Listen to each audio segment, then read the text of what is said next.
Medical Advisor for EMCURE Pharmaceutical Limited, here at Chennai Trade Center for the CSI Conference 2022. It is my immense honor and privilege to introduce Dr. Sanjay Chugh, sir. Welcome, sir. Thank you. He is the Director of Cardiology and Interventional Cardiologist from RV Super Speciality Hospital, Gurgaon. Sir just finished a session on the disco radial study. Sir, could you please summarize your session? Yeah, the presentation that I did was on disco radial study. Disco radial study was recently published. It was a randomized multi-center study where they compared the use of distal radial access. Distal radial means when the artery through the snuff box, radial artery through the snuff box is punctured and used for angioplasty. That was compared with the transradial access, which is done through the wrist. And in that study, they actually wanted to look at the primary endpoint was to see if the radial artery occlusion is lower when we go distal through the distal radial axis, because collaterals are much better here. At the end, the primary endpoint, they did not find any significant difference between distal and radial standard radial axis. But at the same time, it's important that in that study, they were able to find that we can actually reduce the rate of radial artery occlusion to as low as 0.9 in their study using transradial axis and 0.3% when they did through the distal radial. So it was like 1/3 lower, and the radial artery occlusion rate was also extremely low. This is the lowest ever reported in a randomized study. And they have attributed that to use of best practices to prevent radial artery occlusion. There are several best practices with which that radial artery occlusion can be minimized. Now, there are two pertinent points which I brought out in the discussion. We had done a study which was a retrospective study called Data Star. That was done on small radial arteries because Indian radial arteries are smaller. And we had also compared distal radial access with transradial access. And in our study, we had not followed the best practices.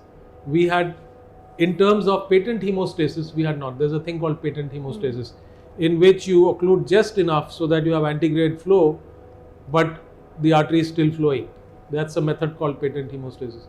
So that we did not do because of logistical reasons, because this was a very busy center, large volume center. That's what happens in India. Numbers are so much that you can't possibly monitor for hematomas. If you do a patent hemostasis, you have to monitor if any hematoma is developing. Now that is usually not possible. If that is not possible, then it's not a good idea to do patent hemostasis, because if patients get hematoma, then they can go into compartment syndrome. So it was a considered decision. We wanted to see how a bandage would fare. So we had put bandage in all patients. Bandage was taken off the next day by patients 12 hours later. And obviously with a bandage, you can't practice patent hemostasis. But then still our occlusion rate was less than 3%, which is as good as the first Prophet study where they had done the patent hemostasis study. But it was not as good as what they had reported in the disco radial. The disco radial was less than 1%. So that difference was because we had used a bandage and they had used patent hemostasis. That was the basic reason. So using patent hemostasis, one can actually bring down the radial artery occlusion rate. And I also pointed out that in our earlier study in 2013 called Prima Facie TRI, we had used best practices. And our radial artery occlusion rate in that study was 0.46%. This was published in Cath Cardiovascular Intervention in 2013. So, and that again was because we had used best practices. And the best practices include sizing the radial by Doppler, so that we use the hardware sized according to the radial artery, so that we don't stretch the artery too much. It's 1:1. There's no mismatch in that. And the other points were, of course, using adequate heparin, anticoagulation, minimizing spasm, minimizing compression time. In those days, we were using the air-filled compression device, the TR band. So we were able to do patent hemostasis.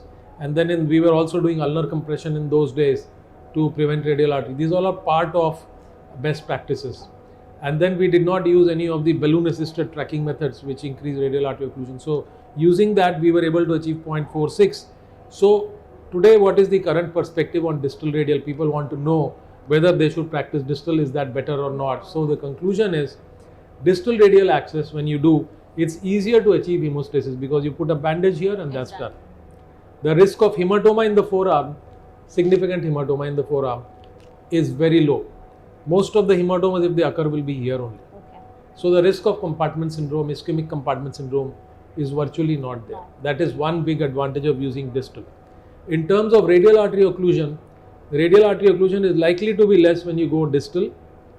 But again, best practices are required whether you go distal or you go transradial, and that includes avoiding too much sheath artery mismatch, using adequate anticoagulation, using spasmolytics regularly after every catheter use, minimizing compression time and pressure, practicing patent hemostasis, doing ulnar compression also when you are doing the patent hemostasis.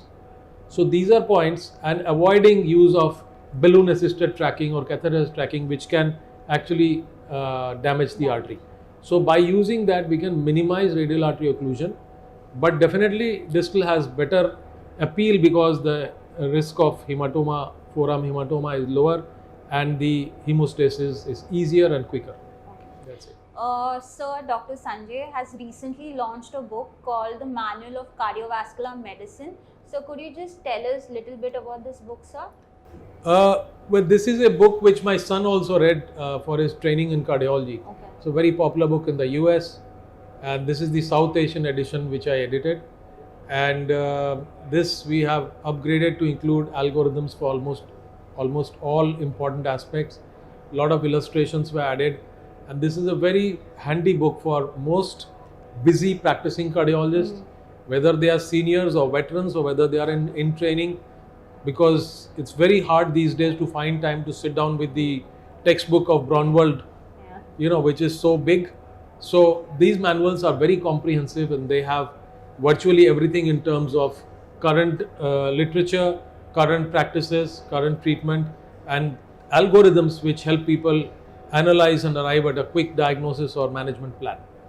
Thank you. So there you have it. With this, I would like to thank Dr. Sanjay for sharing his valuable time for this interview. Thank you, sir. Thank you. And have a good day.